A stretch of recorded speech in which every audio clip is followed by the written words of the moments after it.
I want to say something that might sound strange coming from someone who makes videos about manifestation for a living. The law of attraction, the way most people were taught it, has quietly wrecked a lot of lives. Wanting things isn't the problem here. Belief matters, genuinely. What happened is millions of people did what they were told. The vision boards, the affirmations, the morning gratitude lists. And when nothing changed, they didn't question the method. They assumed something was wrong with them. I've sat across from people who were completely convinced of that, not their strategy, themselves. That belief sits heavier than any single manifestation that didn't arrive on time. It cost you your own trust in yourself. Slowly, over years, until you stop trying and start calling it being realistic instead. That's the damage I don't think gets talked about enough. Not the disappointment of one thing not working out, the slow erosion underneath it. So I'm not going to ask you to think more positively today. You've had enough of that, and it never really explained anything anyway. I want to show you what was actually missing, then walk through, step by step, how you'd work with it. This one runs a bit longer than usual, because the honest version of this always does. The law of attraction, as it got popularized, treated belief like a light switch. Think the thought, feel the feeling, and everything rearranges around you. Belief doesn't really work that way though. It behaves more like a thermostat someone set a long time ago. Based on your history, your self-image, whatever quiet story you've been carrying about what you're allowed to have. You can stand in front of it and argue all you want. It holds its setting until something actually resets it. Here's the part that actually matters. You don't attract what you want. You attract what you currently believe about yourself. Those two things get treated as the same, and that mix-up is what quietly broke this for so many people. Let me give you something concrete. I had a client I'll call Daniel, who spent almost a year affirming that he was abundant, while underneath all of it, he was still operating like someone who had to fight for every dollar he got. He'd say the words in the morning feel good for maybe 10 minutes, and then undercharge a client by lunchtime without noticing he'd done it. He'd apologize for asking to be paid on time. The affirmation was never really the issue.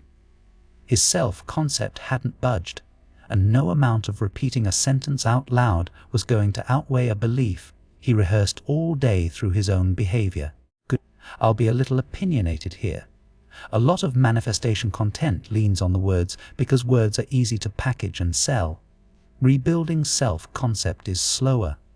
It doesn't fit on a thumbnail. But it's the actual mechanism doing the work, and skipping it is probably the biggest reason so many people quietly gave up on this whole idea and decided it was nonsense. If you want to go further into this after the video, this is the kind of thing we build out properly on manifesttheinfinite.com. Not new affirmations. The identity work that has to happen underneath them. So how do you actually shift that thermostat? Let's go through it. 5 steps, and I'd take your time with each one. Before changing anything, you need to find the exact place where what you want and what you believe about yourself disagree. Most people skip this part entirely. They jump straight to trying to manifest the outcome without ever checking where they believe they're the kind of person this happens to. Try this. Say the thing you want out loud, whatever it is, and notice what your body does a half second later. Not what you think, what you actually feel. A tightening somewhere. A flinch. A quiet yeah, right underneath it. That reaction tells you more than any vision board ever will. I skipped this step for a long time myself. I'd set an intention. Get frustrated 2 weeks later that nothing had moved and never once ask whether I actually believed I deserved what I was asking for. I didn't. Admitting that felt embarrassing, honestly, like I'd been lying to my own reflection for years. Most people try to build a new belief right on top of an old one they never dealt with. It's a bit like painting over a wall without sanding it down first. The old texture shows through no matter how many coats you add. Naming the gap is the sanding step. It's tedious, good, and there's no way around it. Once you've found the gap, don't just try to affirm your way past it. Ask where it actually came from, good. Not to dwell on it, but so it stops running quietly in the background without your permission. This isn't the same as digging up your whole past. It's smaller than that, good. It's just asking whether a belief is really yours, good, or whether it's something you picked up from a house you grew up in, a job that shaped you, a relationship that taught you to expect less than you wanted. I worked with a woman, I'll call her Priya, who realized her belief that money makes people cold wasn't even hers to begin with. It was a line she'd heard her whole childhood, repeated so often it eventually felt like her own personality. Good. She didn't need to manifest money. She needed to stop unconsciously protecting herself from becoming someone she'd been taught not to trust. Every time an opportunity got close, she'd find a reason to hold back, and for years she called that instinct being careful. Once you see it, it's almost funny. You're not up against some cosmic force, good. You're renegotiating with a 14-year-old version of yourself who made a reasonable call at the time, with limited information, and never got told the situation had changed since, good. One thing worth saying here. This step isn't about building a case against your parents or your childhood. It's closer to detective work than therapy, good. You're gathering enough evidence that the belief stops feeling like an unquestionable fact and starts looking like what it is, you, a conclusion someone drew a long time ago that may not hold up anymore. Good. This is where most manifestation advice gets it backwards. It tells you to visualize the outcome, the house, the offer letter, the relationship. But that's the wrong thing to rehearse. What actually matters is practicing the identity that makes the outcome feel unremarkable when it shows up. Instead of picturing yourself with the job, good, picture yourself as someone whose judgment is already trusted in a room. Instead of picturing the relationship, picture yourself as someone who doesn't shrink down to be loved. I had a student, also named Marcus, no relation, who used to spend his visualization time picturing the promotion email landing in his inbox. Nothing moved for months, good. Once he switched to rehearsing being someone whose ideas got listened to in meetings, sitting a little straighter, speaking a couple seconds sooner than his instinct told him, to letting a silence sit instead of rushing to fill it, the promotion showed up almost as a formality, good. The identity came first. The outcome just followed behind it. Here's why that works. No mysticism required.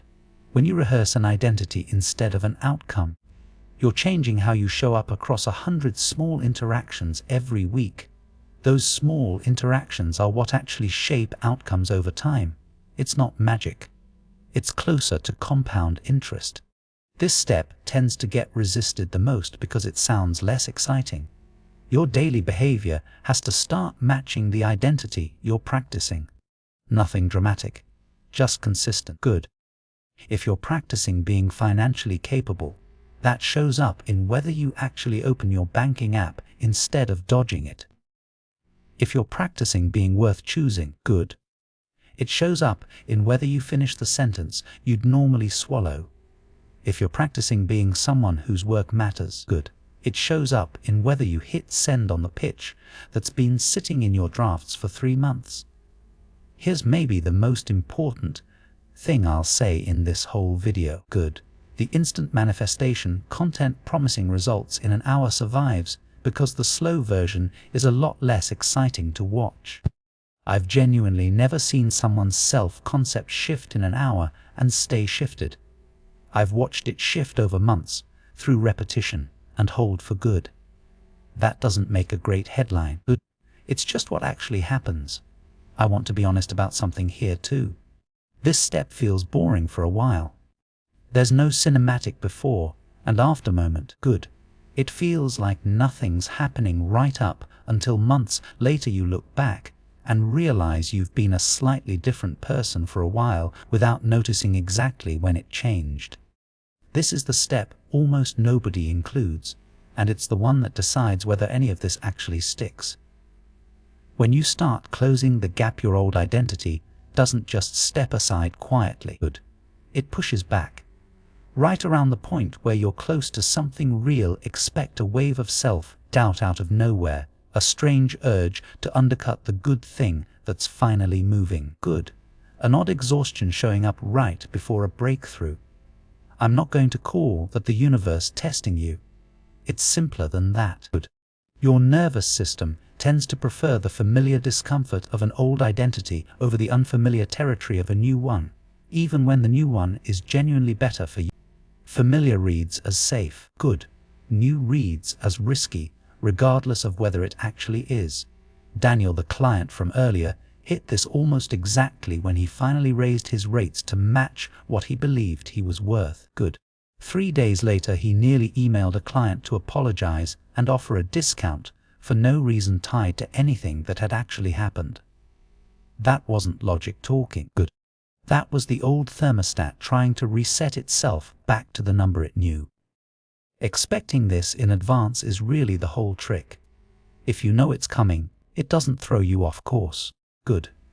It just tells you you're close to something worth keeping. The law of attraction didn't damage people because wanting things is wrong.